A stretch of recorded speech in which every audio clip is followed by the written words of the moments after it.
Hello, everybody. Welcome back to Cosmic Owl Astrology. I am Louise Edington, the Cosmic Owl and Cyberpunk Witch Priestess to the Stars. Thanks to Steve Judd.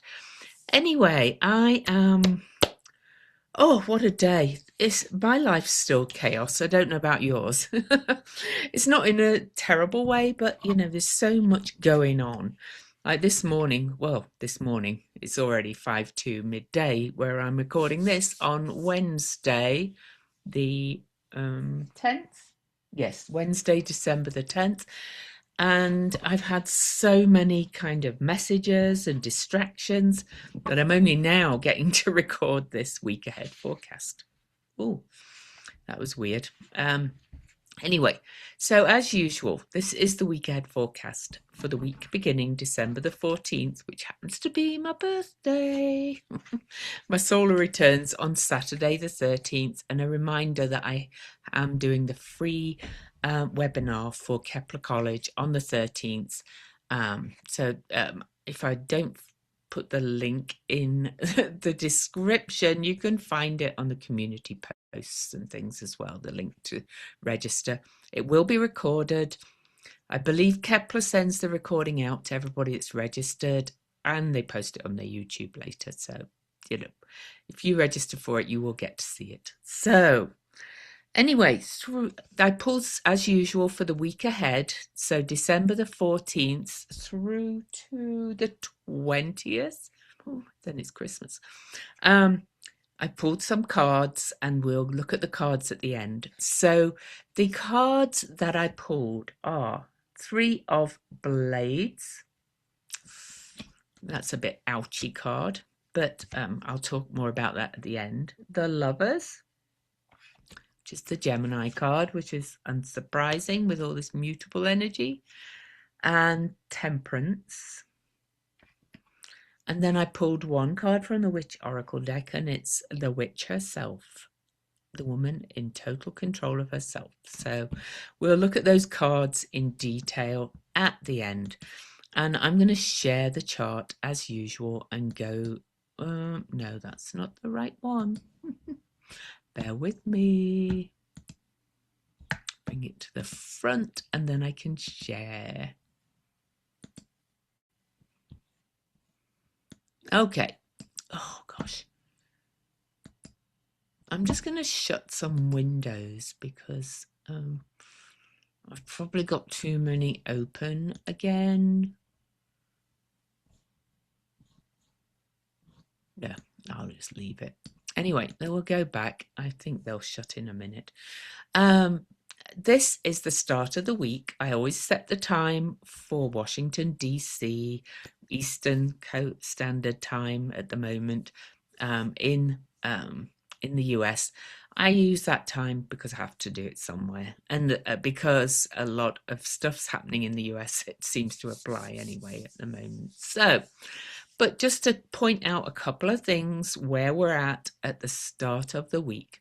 Neptune has stationed direct, but is still at its station point. It's actually stationing direct today on the 10th. So it's 4 days after the station direct. So really it's not starting to get moving yet. You can see it says it's moving slow. Saturn also is moving slow. So we've got this big kind of churning energy in Pisces, the end of the zodiac, as these big changes move through the zodiac in many ways. Also, we now have Mercury in Sagittarius. Mercury has not passed where it's stationed retrograde yet. That's 6 degrees Sagittarius, but Mercury gets speed up pretty fast. It's already moving quick.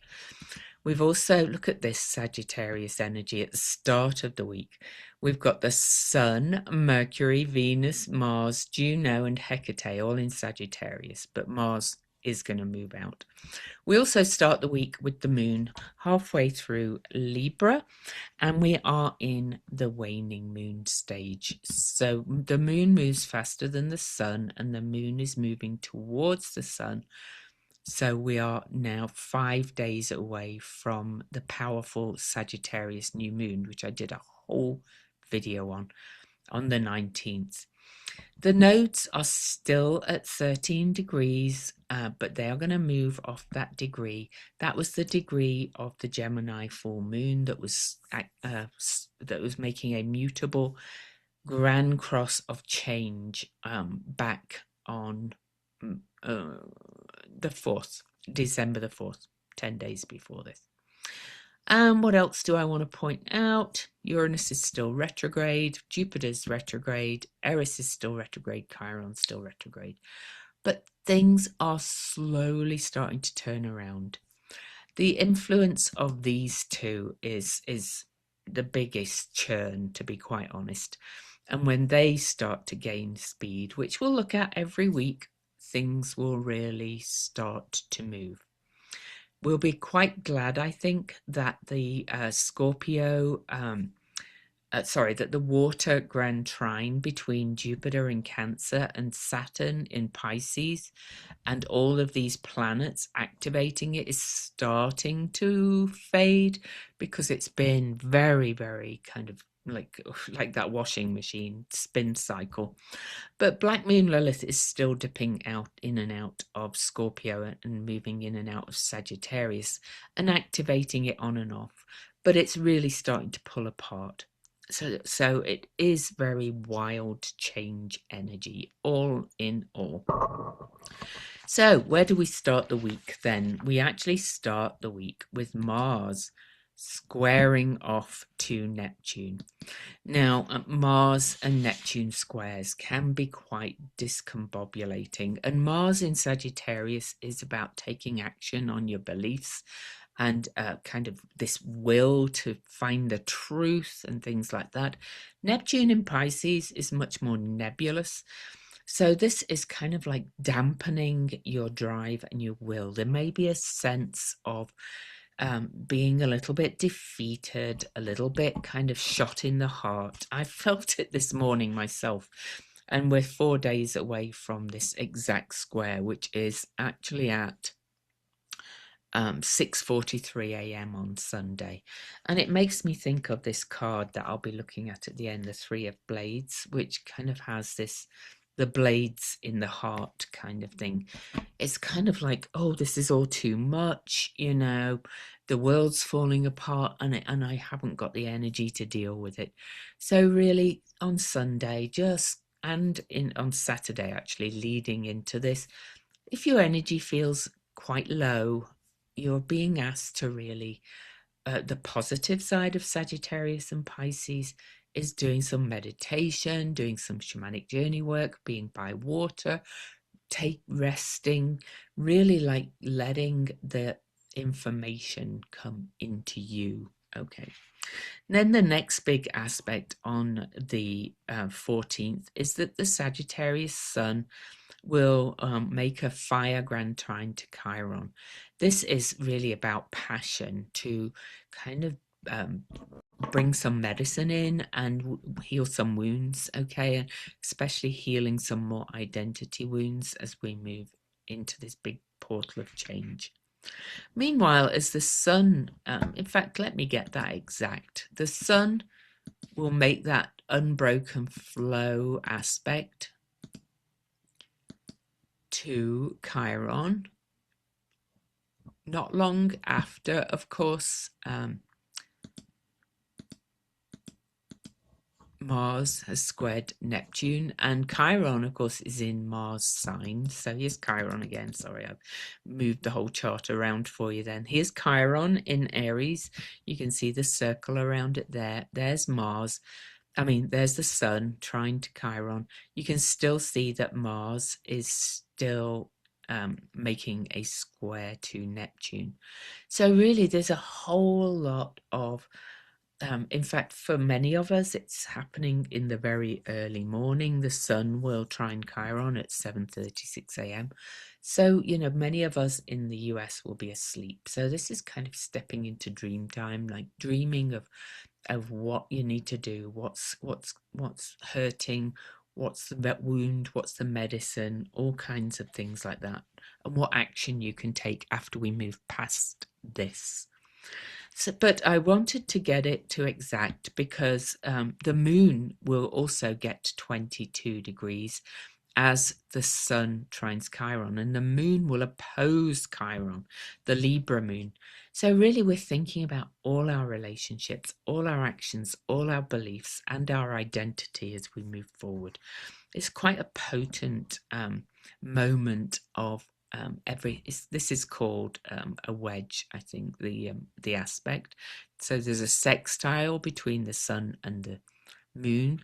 The two lights, the two core parts of ourselves, are now going to move towards that new moon, um, less than 60 degrees apart. And as the moon opposes Chiron, we're really kind of looking at a lot that has changed. And you might notice that this is at the Master Builder 22 number, a real opportunity to really tune into where you're at, what actions you need to take for the future, for your future. Okay, so if your energy feels depleted, you're being asked to stop being a human doing and be a human being. And Sunday seems a really nice day for that. Right after that as well, the moon then squares Jupiter. So, all these energies around 22 degrees, 24 degrees are really going to be impacted early in this week.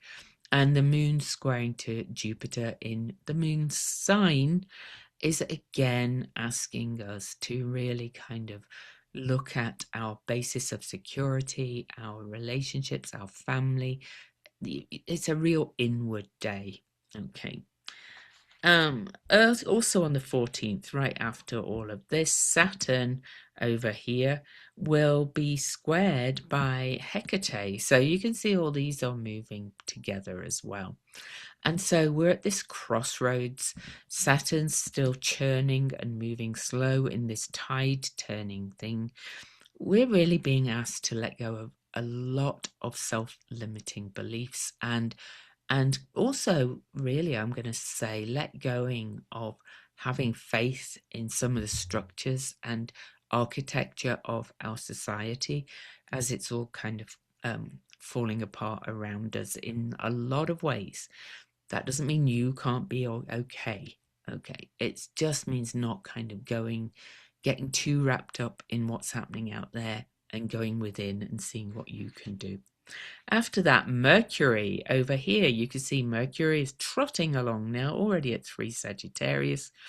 We'll square off to talk to the hand asteroid Lilith in Pisces. So behind it all, Mercury is still, not under the beams of the sun. After its retrograde, moving fast, about to leave its shadow, is really starting to ask us to think about what we believe in and what we have faith in, but also to speak our truth and to say, no, we're not doing this anymore. Okay. The moon will then come up and oppose table turner Eris. So, there's much more table turning to come.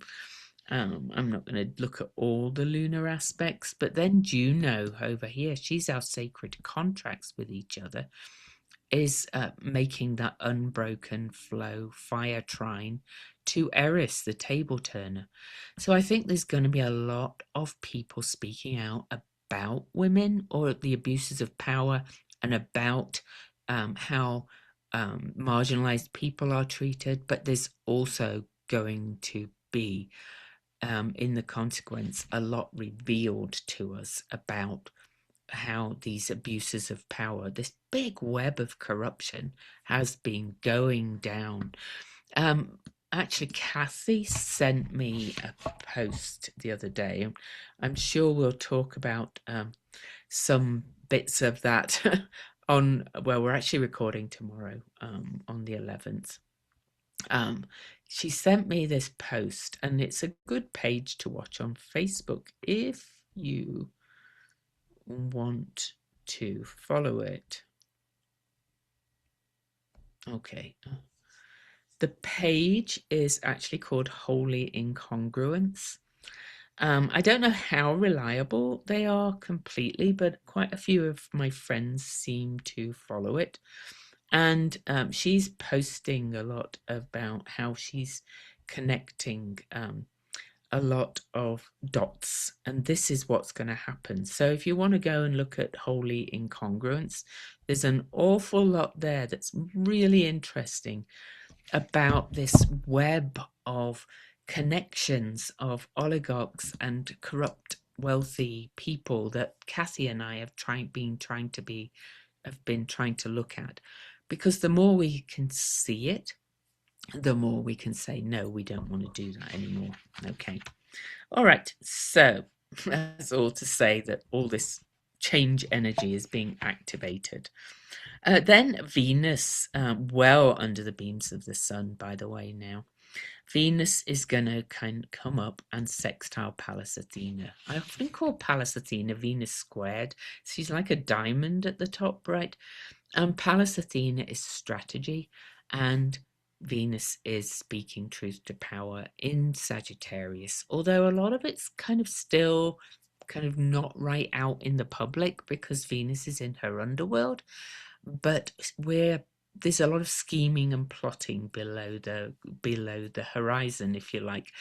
But for you personally as well, this is a lot of inner kind of creative planning and strategizing, and kind of what you want to create in the world as well.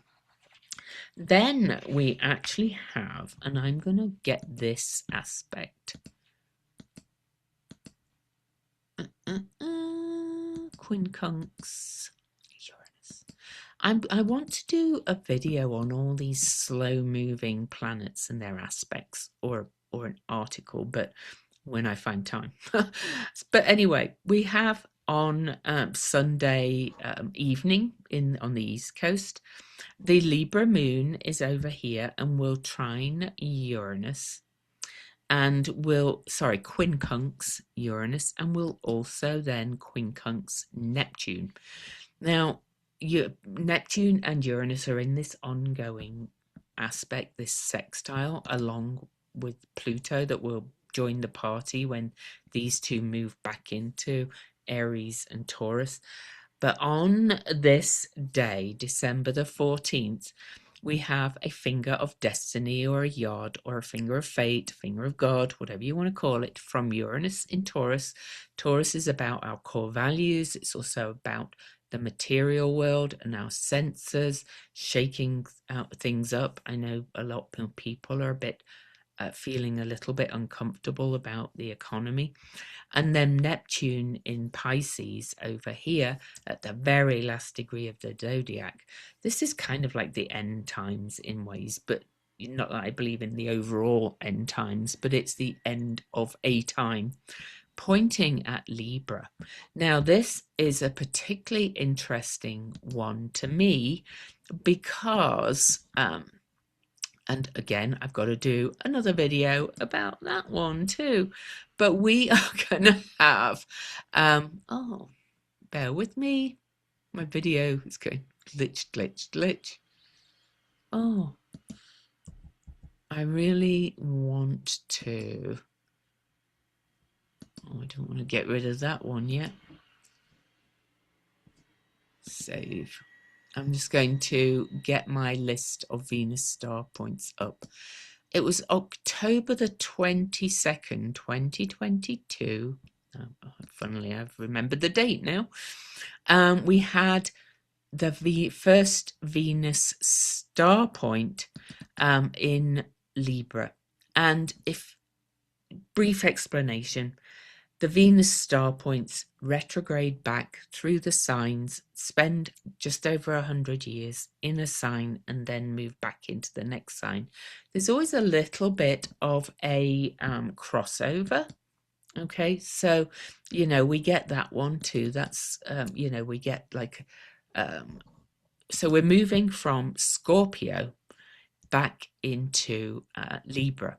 Okay, and Scorpio, the first Libra star point was October the 22nd, 2022, and the last Scorpio star point in our lifetimes is the next retrograde on October the 23rd, 2026, 4 years later. And that's when I'll be doing my next Venus retrograde class. All that to say, because we're in this transitional point of Venus star point work as well, where the Sun and Venus meet every 9.5 months, like an invisible clock in the background, which does have influence on us as a collective. These two big change makers are pointing right at Libra, the moon in Libra at 28 degrees.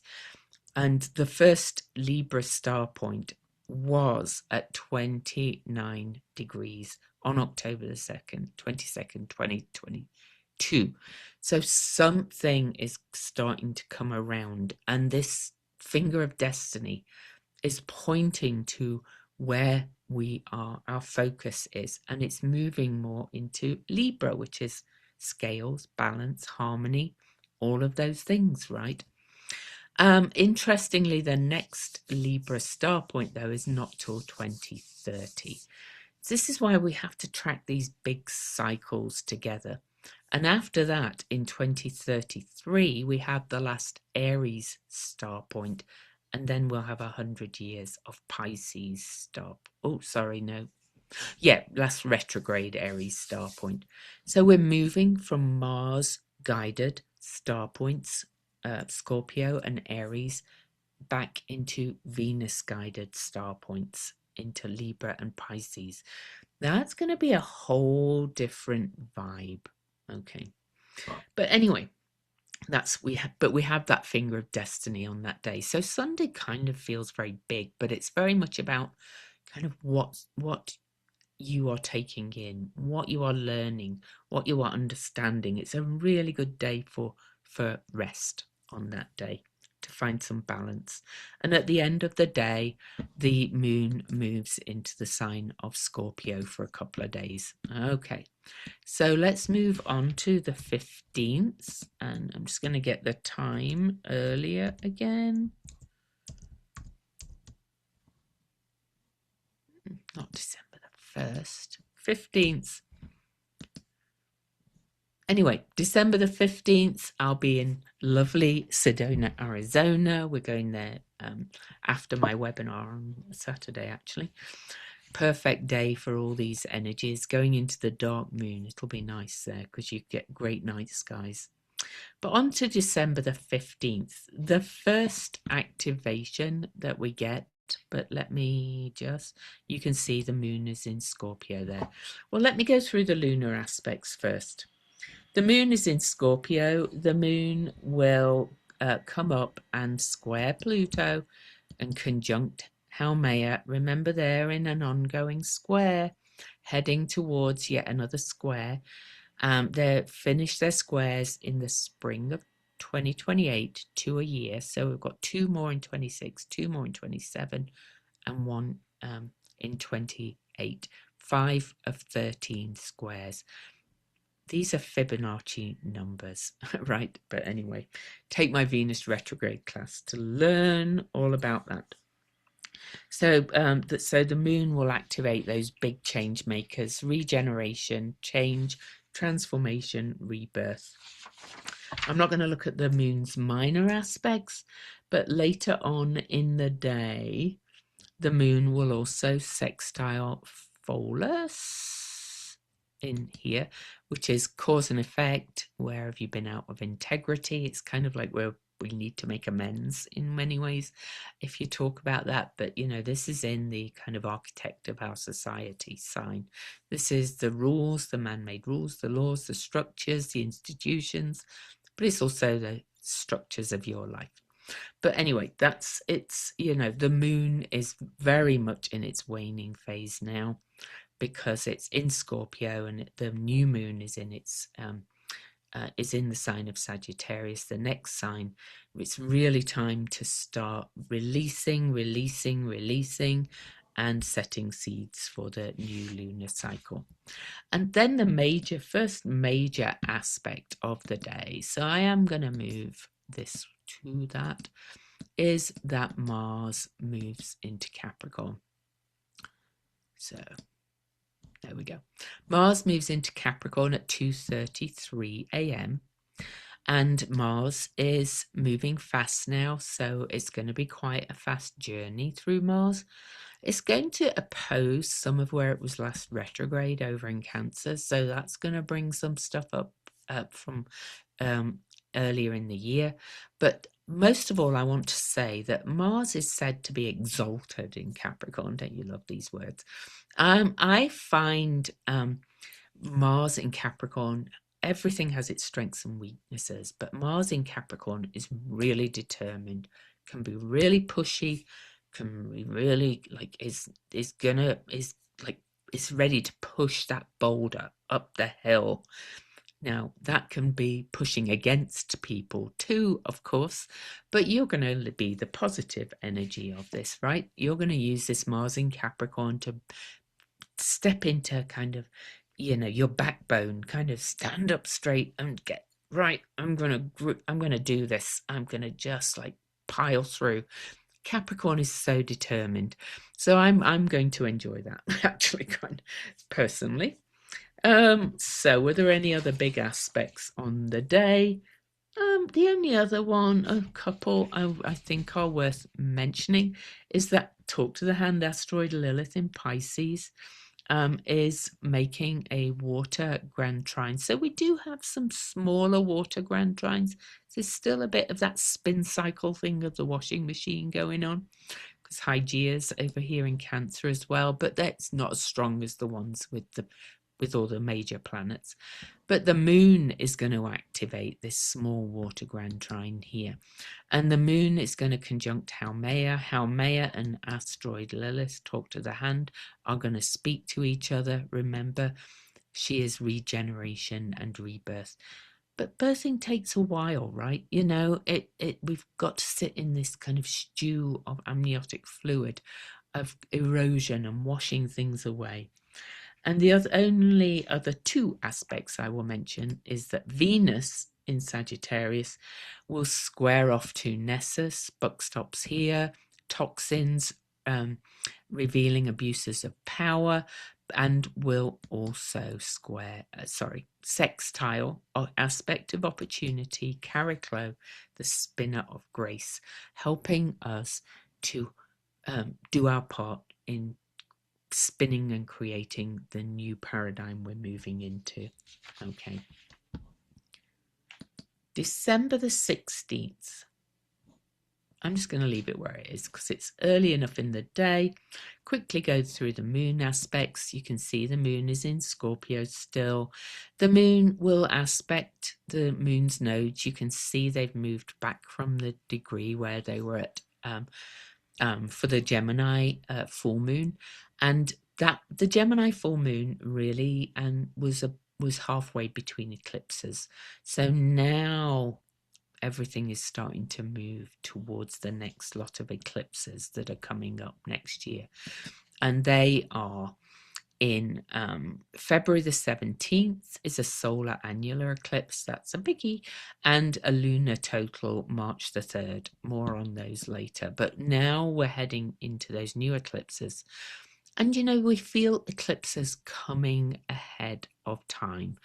And because it's only a couple of months away, really, we're going to start feeling those eclipses. The eclipse energy of change, Aquarius moving towards the future. And anyway, I'll talk more about the eclipses again in detail later.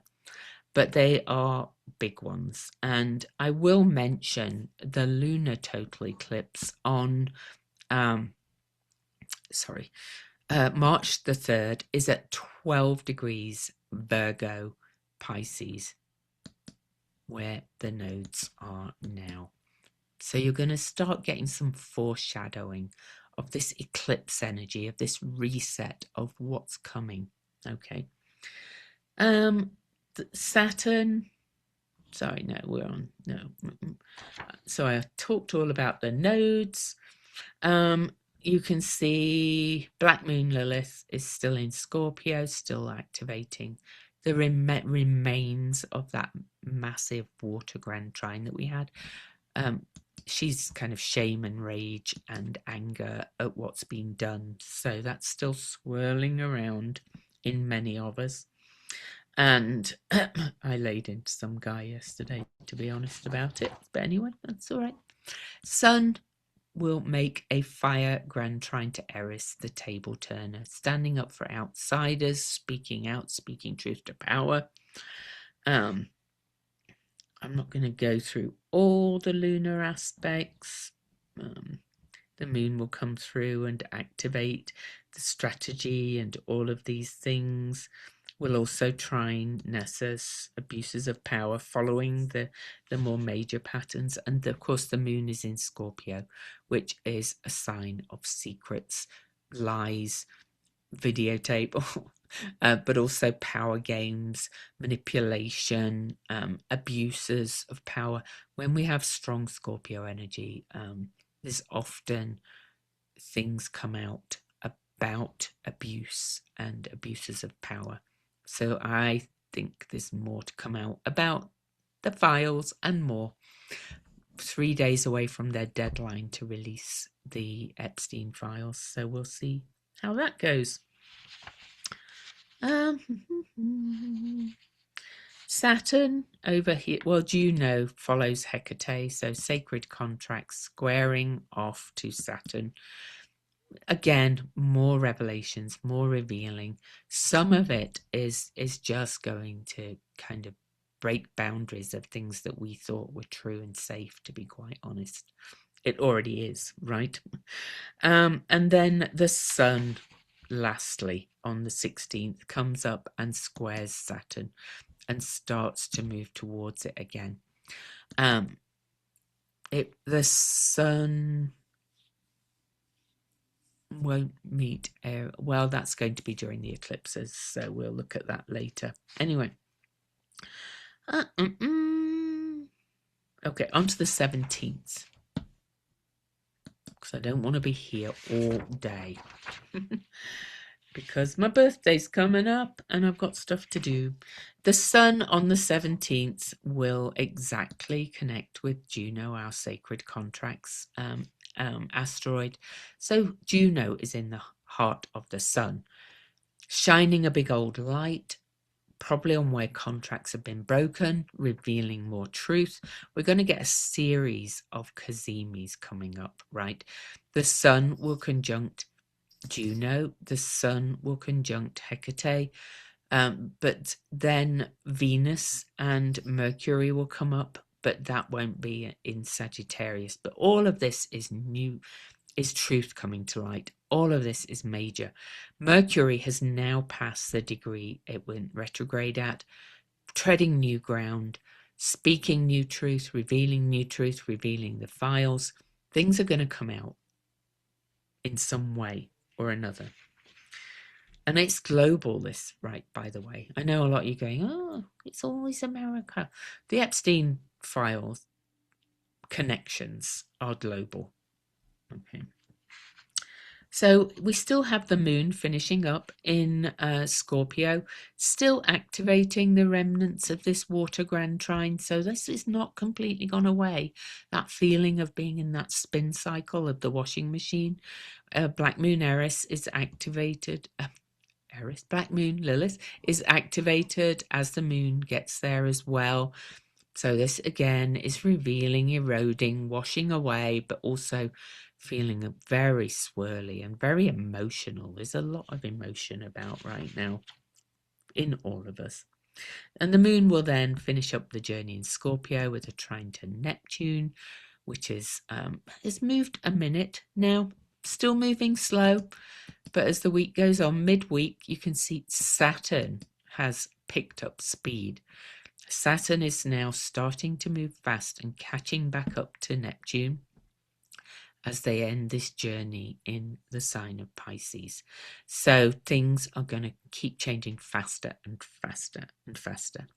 Then the moon will enter Sagittarius at 11:38 a.m. on the 17th, and will sextile Pluto, will trine Ceres, and will square asteroid Lilith. So it's kind of activating these big change makers again, of kind of saying, where have we not met each other's needs? Where have we not met our own needs? And where have our needs not been met in all kinds of ways? And saying that we are going to change this. Yeah, no. I see more and more people realizing this, in so many ways. Again, I'm not saying they're all turning into angels, but we'll take what we can get. On to the 18th. The moon's now in Sagittarius. As you can see, it moved into Sagittarius again at 11:38 on the 17th a.m. But the moon will start to activate all of this. The moon's conjunct Mercury, so that's emotions and mind coming together in the sign of truth, a day before the files are supposed to be released. So things are coming out. Sagittarius is the sign of the courts. It's the sign of truth. It's the sign of higher experience of the divine. And it just always is seeking truth. And Sagittarius is very ethically inclined. It studies ethics. It can be dogmatic too. It can say this is the right way to be done. So we're going to see some of that too.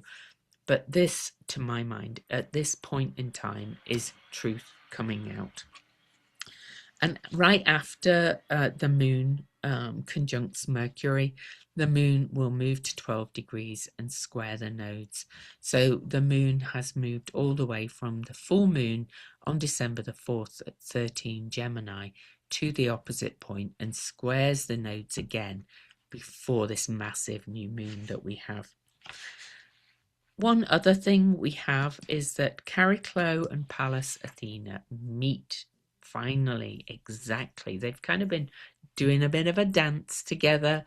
They meet in Aquarius, and it's the exact degree is 18 degrees 49, and that's 1 + 8 is a 9 endings. Okay, these two divine feminine energies, goddess energies, whatever you want to call them, are saying we can really start to weave this new story and tell us new things, pulling all the pieces together of what's been revealed, what we don't want anymore, what we want to toss aside, what we want to spin, going back to that spin cycle. But I'm thinking of spinning and weaving because Chariklo's name is literally Grace Spinner. And when you spin wool, you kind of make it into something more, usable from this kind of tangled mess. If I'm explaining that right, but that's kind of how I'm seeing this, right? Then the sun in Sagittarius meets my favorite goddess Hecate at the crossroads, the way shower.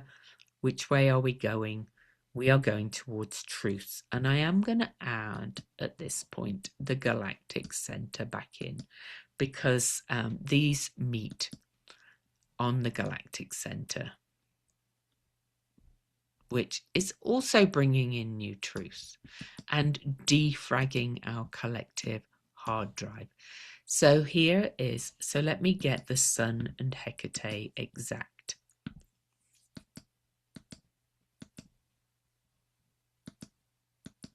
So yes, it's another big week. I sometimes wonder if I'm ever going to say it's a quiet week, but no. But look at this. The galactic center is said to be at 27 degrees 12 on this day. It moves very slowly, and it doesn't move, we do. But only 11 minutes from this conjunction. This is shining Hecate's torch at this big crossroads, shining her torch on all this information we need and this truth that's coming out so that we can create something amazing if we choose. Okay, so much truth is going to come to light in this week. It's kind of nuts. Okay, on to the 19th. I'm not going to go in great detail about the new moon because it's huge and I did a whole video on it. I will mention I am interviewing Bibhudev Misra that day, who wrote the book Yuga Shift. On the day, he talked about comets in it, and you'll hear when you listen to the interview. He has a bit gloomier outlook on the future than I do, but it's still interesting what he's got to say. I still maintain that it's not going to be the cataclysm we thought it would be. I think things are coming to light, and it may be more of a emotional, political cataclysm in many ways, but it's undoubted that things are, collapsing around us. But anyway, on the 19th, the moon in Sagittarius. Before the new moon, the moon squares Nessus, revealing abuses of power. Will sextile Chariclo. They're kind of working together. Sorry, there she is.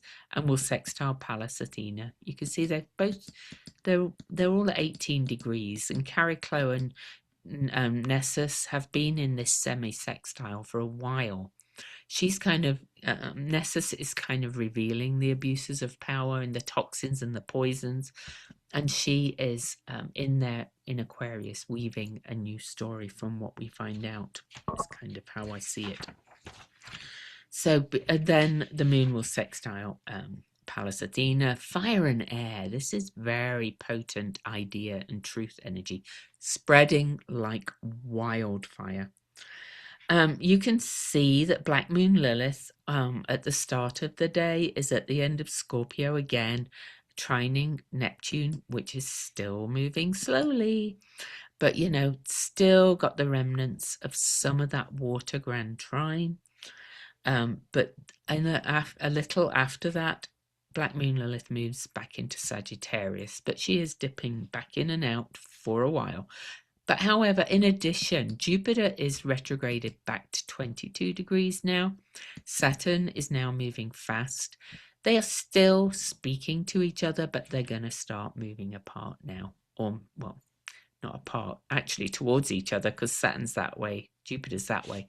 But their trine, unbroken flow aspect is breaking apart, is what I mean.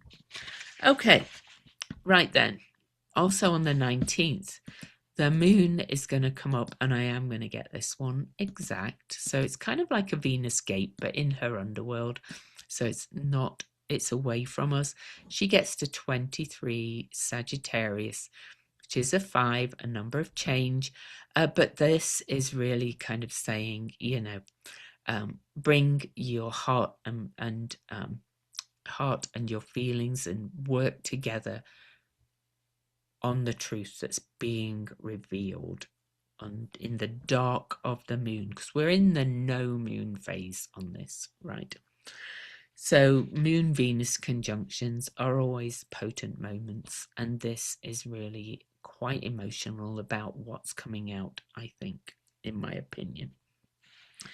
The moon will then come up and will trine Eris, will square Saturn, will conjunct Juno, sacred contracts, following the moon's aspects, and then will conjunct Hecate, and the galactic center, right before we have that new moon at 28 degrees of Sag.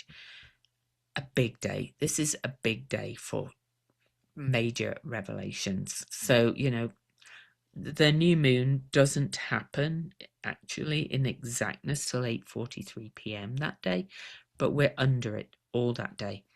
And with the other energies, I do wonder if they're going to be forced to reveal these files, and something major is going to come out from them. Because then the moon, after the new moon late at night, squares off to Neptune, which has again moved off the degree of the station on the 10th and is starting to slowly inch forward, and change is coming. Mutable, mutable, mutable. More change.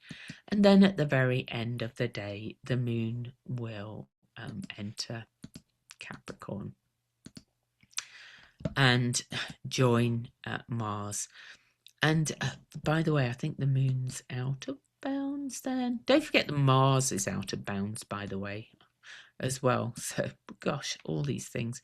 So the moon, yeah, is out of bounds. In fact, the moon's out of bounds on the new moon. I do mention it on the new moon video. Mars is also still out of bounds. So things are going to feel very chaotic, but very beyond what we're used to, beyond the norm, action, drive being taken, truth coming out, all of that. Now on to the very last day of the week. Oh my goodness, what times? And then I'll do the cards. 20. Let me get it back to the start. So luckily for you, there's a lot less aspects on the 20th, but we'll still be under the no moon phase. Like you could see at the start of the 20th, the sun and moon are only a couple of degrees apart, if that. And they're not going to get much further than that on that day. So really this whole weekend, Friday and Saturday rather anyway, is in this dark moon phase of really planting the seeds, but things coming up from underground that have been hidden. But we may not actually get to see a lot of it till the moon gains some light. I will mention that. So on the 20th, Venus now is at 24 degrees, getting closer to the sun. Venus will trine off to Eris. So, it's going to shake some tables and shake some governments, I think, whatever comes out, and shake everybody, royalty. Mars over here will aspect Haumea in its own sign, ready to take action on what's coming out, what's being birthed, what's being released. And then the moon will come up and meet Mars. So emotion and drive and will in the sign of Capricorn. This is real determination energy. This is saying we are going to change this. Okay. And at the same time as the moon conjuncts Mars, pretty much it squares off to Ceres, saying this shows that what's been going on. We're just going to see it more and more. And then on the 20th, the last aspect of the day, I think. Seems to be. I'm just going to check that in a second. But the Mercury is going to square the nodes. Really, Mercury will square the nodes on the new moon, but doesn't actually square them exactly until after the new moon. The moon is still not gaining light, but Mercury is at that bendings at the nodes. Mercury is the guide for the south node, the past, what's coming to light, what truth is coming out. Virgo is very much a female sign, also can be a sign of abuse in many ways as well. Truth coming out about how we have not served each other or how society has not served us. Details, Virgo coming out so that we can help to heal it with everything moving towards this north node and move back into this more interconnected energy so that we can go and do Virgo in a more higher way. That's what I'm trying to say, so that we can do Virgo from a place of real service and priestess kind of energy, rather than being over critical all the time, but also doing harm to each other, because everything has its ups and downs. So I am actually checking why my list finished at 10:59 a.m. because no, there are more aspects. So after Mercury squares the nodes, we've got the moon in Capricorn. The moon is going to start sextiling all this Pisces stuff. We'll come up to Pholus, remember, taking an inventory, cause and effect. The moon will come up to Vesta as well, but I'm not sure if that's on that day. I'm just looking for any other major aspects. Well, there is. The Sun reaches the anaretic degree of Sagittarius on the 20th. That's the day that Sagittarius, the last day of Sagittarius season. So I'm gonna actually get the chart exact, because this will be the last square to Neptune, I believe, in Pisces. In Sagittarius and Pisces, the signs of faith, belief, trust, but also mutability and change. And this is another big potent turning point at the anaretic degrees, which are always like times of change. It's a threshold of major change, and then they move into cardinal signs, which are new beginnings, initiating. This is, another big square to end the week.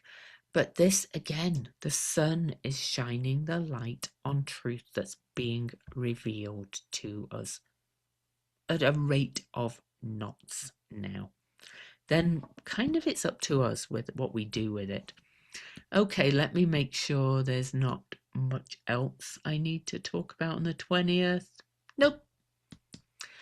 I'm going to get you to the very end of the day and kind of finish up, and then we'll look at the cards. So 11:59 p.m. We finished another big week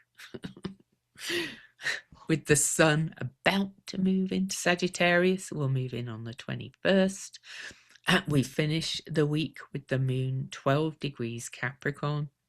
They are now just about 12, 13 degrees apart.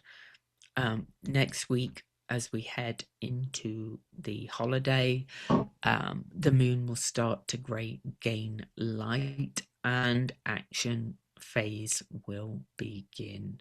But check back next week for all of that. Okay, so let's go to the cards.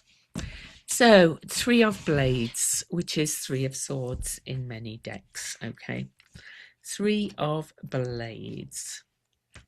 Some of the Swords cards are a little bit ouchy, but this one, sorry, let me stop the share. This is I Am Withdrawal. And you can see all the swords going into the heart. And this really is about resting a while. And we started the week with the astrology telling us to rest a while. This is to go into your heart, and if you get tired, learn to rest, not to quit, said Banksy. That was a quote. This says, find or make yourself a sanctuary that will help you to rest and clear your mind. Eat and sleep well. We all need time to rest and to release the wounds of our heart and mind and to find some peace. Okay, so take heed. All right, now we get the Lovers card, which is the Gemini card. And really, this is about the union of all opposites. But as this deck is always very specific and special, I'm going to read from the book. So this is, number 6 is the card of the Divine Feminine, the Great Mother, by the way. But, well, the number is. So this is I Am Attraction. But this energy contemplates love in your relationships, just what I said in the astrology early in the week. We often reach out to others to find a part of ourselves in our desire to find wholeness. They may seem to offer us something we know is missing in ourselves. A union often begins with the powerful attraction of falling in love. But this is about all relationships, right? And this is about alliances and union of all opposites. So anyway, such intense feelings of that attraction light us up as we see the other to be extremely alluring, and we see what we want to see rather than looking at the truth of what really lies in front of us. This often brings disharmony as projection onto another steals and hides their true identity. It's only when we stop projecting that we can really see who we are in relationship with and become more aware of who we are too. All this is very complicated, but she finishes by saying, love yourself first, love the other, love the whole world. And then the last tarot card that we get is Temperance, which I always think is a funny name for this card, but it is what it is, because this is the dissolving, and this is I am unity. And I want to read you this card. It really follows on from the Lovers in many ways. If a union is to take place between opposites like spirit and matter, conscious and unconscious, bright and dark, and so on, it will happen in a third thing which represents not a compromise but something new. And this also says that if we hold the tension between two opposing forces for long enough, there would always emerge a third way, okay, which could unite and transcend the two.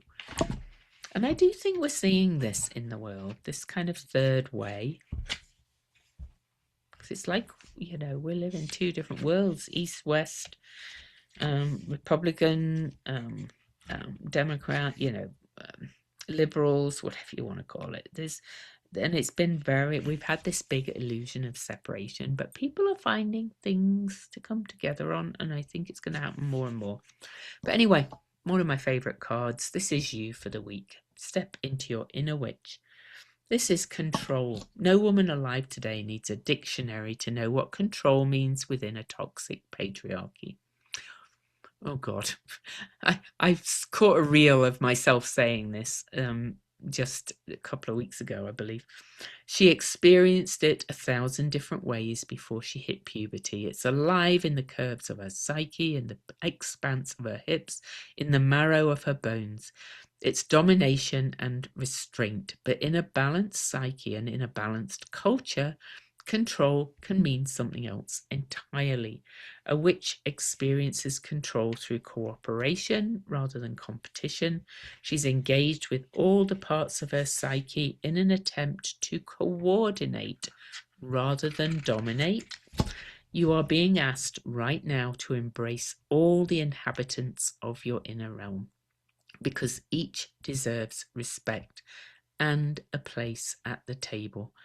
Even the unruly, the inconvenient, the ugly, making a space for all under the banner of wild inclusion, and giving voice to the shame, malice, and anger, as well as every other outlawed part of the psyche. This is the way we create integrity, ensuring that no part of our inner realm is involved with factions, divisions, or rebellions. When your intent is to create rather than compete, you don't have to dominate. Your influence is enough. This is power with rather than power over.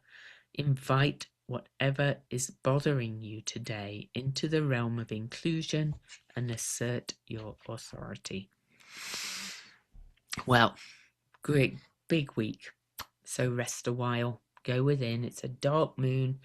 There's some, again, quite challenging aspects, but if you kind of do that rest a while and really let what's coming through come through, you will kind of float through it more easily. Much love. I will see you next time.